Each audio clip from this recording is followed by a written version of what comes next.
My objections to the war in Iraq were not simply a speech. I was in the midst of a U.S. Senate campaign. It was a high-stakes campaign. I was one of the most vocal opponents of the war, and I was very specific as to why. And so when I bring this up, it is not simply to say I told you so, but it is to give you an insight in terms of how I would make decisions. And the fact was, this was a big strategic blunder.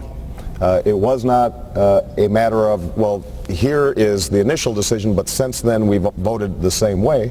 Once we had driven the bus into the ditch, there were only so many ways we could get out. The question is, who's making the decision initially to drive the bus into the ditch? And the fact is that Senator Clinton often says that she is ready on day one, but in fact she was ready to give in to George Bush on day one on this critical issue. So the same person that she criticizes for having terrible judgment, and we can't afford to have another one of those, in fact she facilitated and enabled this individual to make a decision that has been strategically damaging to the United States of America. May all the Democrats forgive me this close to the election. I love George Bush. I do. And this man whom I'd always liked and respected and then run against in a painful campaign in some ways, I literally came to love. My mother calls me my fourth brother. Calls him my fourth brother. Is that right? The black sheep of the family. That Barbara began to refer to me as her black sheep son. You know, the one that strays. There's one in every family.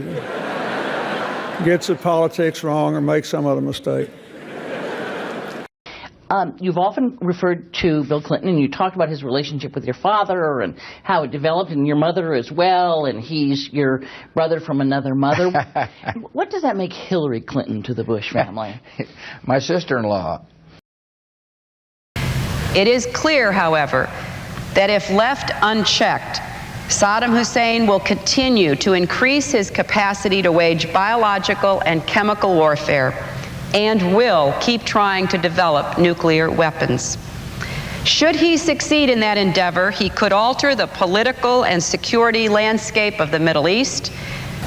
I come to this decision from the perspective of a senator from New York who has seen all too closely the consequences of last year's terrible attacks on our nation. In balancing the risks of action versus inaction, I think New Yorkers who have gone through the fires of hell may be more attuned to the risk of not acting. I know that I am. So it is with conviction that I support this resolution as being in the best interests of our nation. A vote for it is not a vote to rush to war. It is a vote that puts awesome responsibility in the hands of our president. And we say to him, use these powers wisely and as a last resort. And it is a vote that says clearly to Saddam Hussein, this is your last chance. Disarm or be disarmed. Thank you, Mr. President. What does that make Hillary Clinton to the Bush family? My sister-in-law. What does that make Hillary Clinton to the Bush family? My sister-in-law.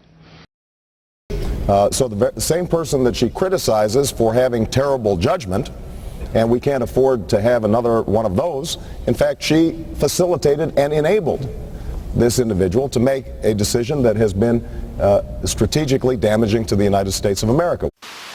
I have been open about my reasons for opposing the war, but one of my opponents in this race, Senator Clinton, has tried, I believe, to rewrite history.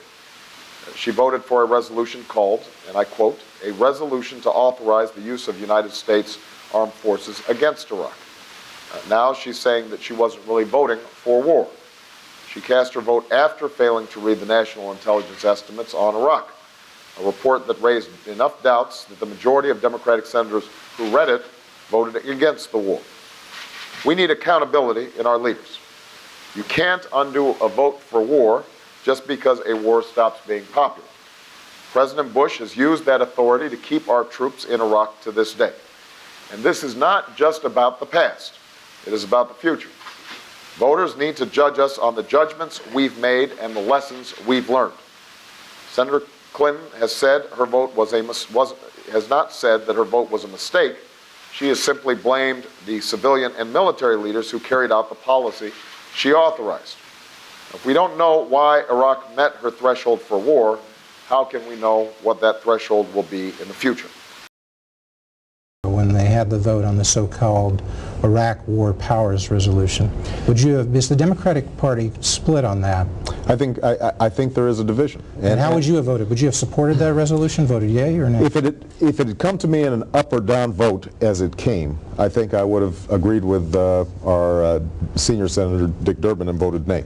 And the reason is not that I don't think we should have aggressive inspections.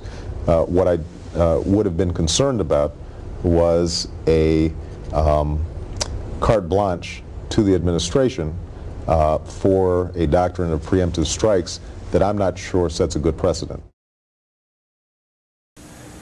I don't think the president has made the case on Iraq because I don't see weapons of mass destruction. You said this before. I said this in October